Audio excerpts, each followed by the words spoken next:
नमस्कार, मैं हूं साक्षी मंगाई। सीएम धामी की डगर में एक बार फिर चुनावी समर आ गया है। गद्दी बरकरार रखनी है तो इसे पार करना होगा। उपचुनाव को मजबूती से लड़ना होगा, लेकिन क्या ये आसान है? वो भी तब जब तैयारी को मिला पहले ही कम समय अब खत्म हो चुका है। जी हाँ, भारत निर्वाचन आयोग ने चंपावत विधानसभा सीट के उपचुनाव के लिए कार्यक्रम घोषित कर दिया है। कब होंगे उपचुनाव के लिए मतदान, किस तारीख को नतीजे तय करेंगे सीएम का नसीब, ये आपको बताएंगे। साथ ही जानेंगे कि कैसे कांग्रेस के बंद पत्ते मुख्यमंत्री के लिए मंजिल को सोच से ज्यादा मुश्किल बना रहे हैं। शुरुआत उपचुनाव के कार्यक्रम से।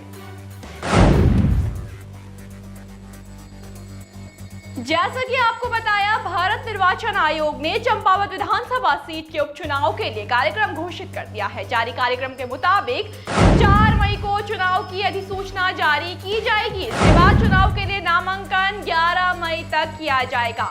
12 मई को नामांकन पत्रों की जांच होगी और फिर 17 मई को नाम वापसी की अंतिम तिथि रखी गई है। इसके बाद प्रत्याशियों के लिए कदम पीछे खींचने का कोई विकल्प नहीं रहेगा और इसी के साथ 31 मई जिस दिन मतदान होना है, उस दिन जनता किसी एक नाम पर वोट की मोहर लगा देगी।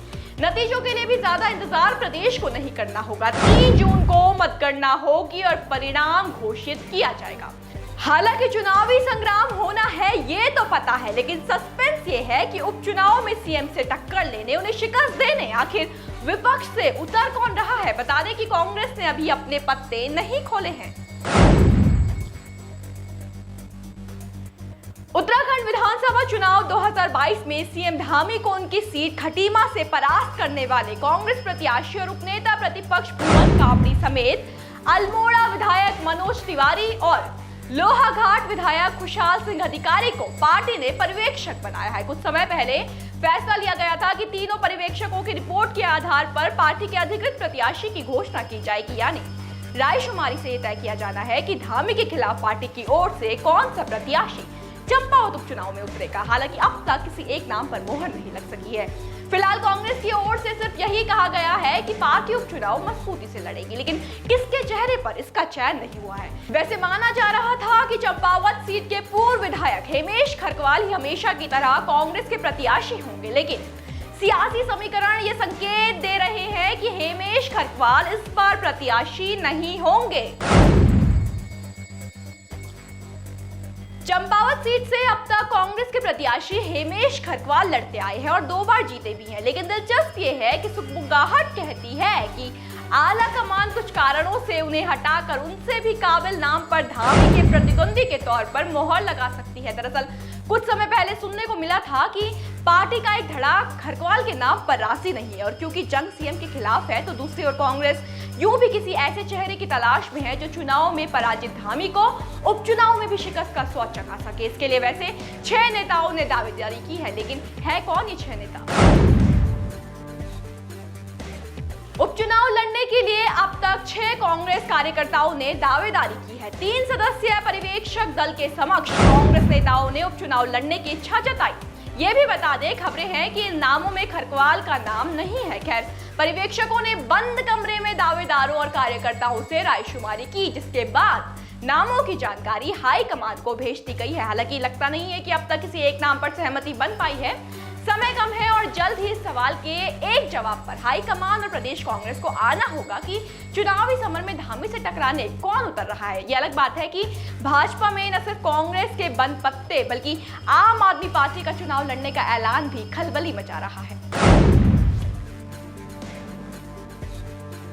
उत्तराखंड विधानसभा चुनाव में खाता भी नहीं खोल सकी आम आदमी पार्टी चंपावत उपचुनाव से पहले हरकत में आती दिखी है। आपने उत्तराखंड के नए प्रदेश अध्यक्ष के तौर पर काशीपुर से पार्टी के उम्मीदवार रहे दीपक बाली को जिम्मेदारी दी है, जिन्होंने अभी हाल ही में कहा है कि चंपावत में होने जा रहा उपचुनाव पार्टी मजबूती से लड़ेगी। बता दें कि कांग्रेस की तरह ही आपने भी प्रत्याशियों से जुड़ी किसी भी तरह की घोषणा अभी तक नहीं की है, लेकिन घेरने के लिए कवायद अंतर्गत शुरू हो चुकी है।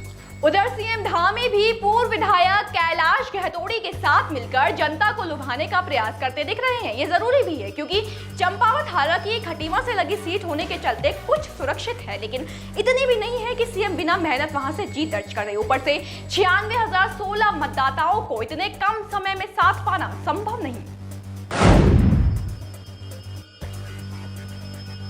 31 मई को होने वाले उपचुनाव में 96,016 वोटर 191 बूथों में तमाम प्रत्याशियों के भाग्य का फैसला करेंगे।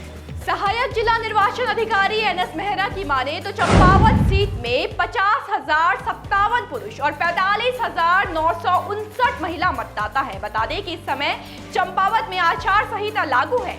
युद्ध के मैदान में लगी यही आचार संहिता खामोशी से इशारा कर रही है उस सियासी तूफान की ओर जो बेहद करीब है सीएम पुष्कर सिंह धामी के।